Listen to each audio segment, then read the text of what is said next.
जय श्री कृष्णा। राधे राधे। कैसे हैं आप सभी? स्वस्थ और मस्त होंगी प्रभु की कृपा से। तो चलिए पढ़ते हैं आज श्रीमद् भागवत गीता का 5वां अध्याय।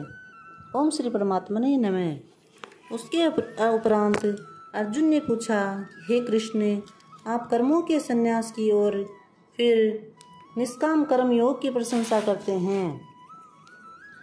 इसलिए इन दोनों में एक जो निश्चय किया हुआ कल्याणकारक होवे उसको मेरे लिए कहिए। इस प्रकार अर्जुन के पूछने पर श्री कृष्ण महाराज बोले, हे अर्जुन, कर्मों का संन्यास अर्थात मन, इंद्रियों और शरीर द्वारा होने वाले संपूर्ण कर्मों में कर्तापन का त्याग और निष्काम कर्म योग अर्थात समत्व बुद्धि से भगवत कर्मों का करना, ये दोनों ही परम कल्याण के करने वाले हैं। परंतु उन दोनों में भी कर्मों के संन्यास से निष्काम कर्म योग साधन में सुगम होने से श्रेष्ठ है। इसलिए हे अर्जुन, जो पुरुष न किसी से द्वेष करता है और न किसी का आकांक्षा करता है, वह निष्काम कर्म योगी सदा सन्यासी ही समझने योग्य है। क्योंकि राग द्वेष आदि द्वंद्वों से रहित हुआ पुरुष सुखपूर्वक संसार रूप बंधन से मुक्त हो जाता है। हे अर्जुन, ऊपर को कहे हुए संन्यास और निष्काम कर्म योग को मूर्ख लोग अलग अलग फल वाले कहते हैं, न कि पंडित जन। क्योंकि दोनों में से एक में भी अच्छे प्रकार स्थित हुआ पुरुष दोनों के फल रूप परमात्मा को प्राप्त होता है। ज्ञान योगियों द्वारा जो परम धाम प्राप्त किया जाता है, निष्काम कर्म योग द्वारा भी वही प्राप्त किया जाता है। इसलिए जो पुरुष ज्ञान योग और निष्काम कर्म योग को फल रूप से देखता है, वह ही यथार्थ देखता है। परंतु हे अर्जुन, निष्काम कर्म योग के बिना संन्यास अर्थात मन, इंद्रियों और शरीर द्वारा होने वाले संपूर्ण कर्मों में कर्तापन का त्याग प्राप्त होना कठिन है। और भगवत स्वरूप को मनन करने वाला निष्काम कर्म योगी पर ब्रह्म परमात्मा को शीघ्र ही प्राप्त कर लेता है। वश में किया हुआ शरीर जिसके ऐसा जितेंद्रिय है और विशुद्ध अंतकरण वाला और संपूर्ण प्राणियों के आत्मा रूप परमात्मा में एक ही भाव हुआ निष्काम कर्म योगी कर्म करता हुआ भी लिपायमान नहीं होता है। हे अर्जुन, तत्व को जानने वाला सांख्य योगी तो देखता हुआ, सुनता हुआ, स्पर्श करता हुआ, सूंघता हुआ, भोजन करता हुआ, गमन करता हुआ, सोता हुआ, श्वास लेता हुआ, बोलता हुआ, त्यागता हुआ, ग्रहण करता हुआ तथा आंखों को खोलता हुआ और मिचता हुआ भी सब इंद्रियां अपने अपने अर्थों में बरत रही है। इस प्रकार समझता हुआ निस्संदेह है, ऐसे माने कि मैं कुछ भी नहीं करता हूँ। परंतु हे अर्जुन, देहाभिमानियों द्वारा यह साधन होना कठिन है और निष्काम कर्म योग सुगम है। क्योंकि जो पुरुष सब कर्मों को परमात्मा में अर्पण करके और आसक्ति को त्याग कर कर्म करता है, वह पुरुष जल से कमल के पत्ते के सदृश पाप से लिपायमान नहीं होता। इसलिए निष्काम कर्म योगी ममत्व बुद्धि रहित केवल इंद्रिय, मन, बुद्धि और शरीर द्वारा भी आसक्ति को त्याग कर अंतकरण की शुद्धि के लिए कर्म करते हैं। इससे निष्काम कर्म योगी कर्मों के फल को परमेश्वर के अर्पण करके भगवत प्राप्ति रूप शांति को प्राप्त होता है। और सकामी पुरुष फल में आसक्त हुआ कामना के द्वारा बंधता है। इसलिए निष्काम कर्म योग उत्तम है। हे अर्जुन, वश में है अंतकरण जिसके, ऐसा सांख्य योग का आचरण करने वाला पुरुष तो निसंदेह न करता हुआ और न करवाता हुआ 9 द्वारों वाले शरीर रूप घर में सब कर्मों को मन से त्याग कर अर्थात इंद्रियां और इंद्रियों के अर्थों में बरतती है, ऐसे मानता हुआ आनंद पूर्वक सच्चिदानंद घन परमात्मा के स्वरूप में स्थित रहता है।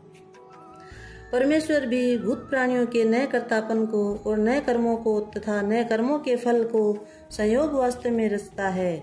किंतु परमात्मा के सकाश से प्रकृति ही बरतती है, अर्थात गुण ही गुणों में बरत रहे हैं। सर्वव्यापी परमात्मा न किसी के पाप कर्म को और न किसी के शुभ कर्म को भी ग्रहण करता है, किंतु माया के द्वारा ज्ञान ढका हुआ है। इससे सब जीव मोहित हो रहे हैं।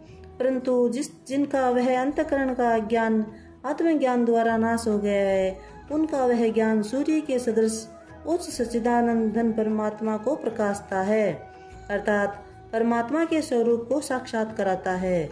हे अर्जुन, तद्रूप है बुद्धि जिनकी तथा तद्रूप है मन जिनका और उस सच्चिदानंद घन परमात्मा में ही है निरंतर एक ही भाव से स्थिति जिनकी। ऐसे तत्वपरायण पुरुष ज्ञान के द्वारा पाप रहित हुए अनुपरावर्ती को अर्थात परम गति को प्राप्त होते हैं। ऐसे वे ज्ञानीजन विद्या और विनय युक्त ब्राह्मण में तथा गो, हाथी और कुत्ते और चांडाल में भी समभाव देखने वाले ही होते हैं। इसलिए जिनका मन समत्व भाव में स्थित है उनके द्वारा इस जीवित अवस्था में ही संपूर्ण संसार जीत लिया गया है, अर्थात वे जीते हुए संसार से मुक्त है, क्योंकि सच्चिदानंद घन परमात्मा निर्दोष और सम है। इससे वे सच्चिदानंद घन परमात्मा में ही स्थित है।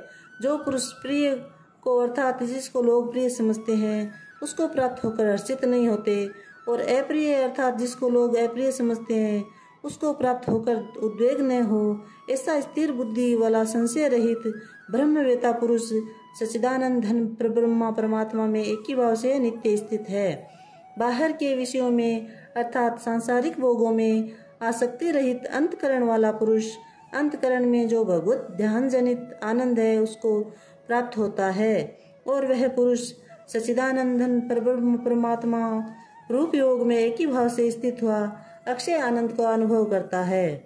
जो यह इंद्रियां तथा विषयों के संयोग से उत्पन्न होने वाले सब भोग है, वे यद्यपि विषयी पुरुषों को सुखपूर्वक भासते हैं तो भी निसंदेह दुख के ही हेतु है और आदि अंत वाले पुरुष अर्थात अनित्य है। इसलिए हे अर्जुन, बुद्धिमान विवेकी पुरुष उनमें नहीं रमता।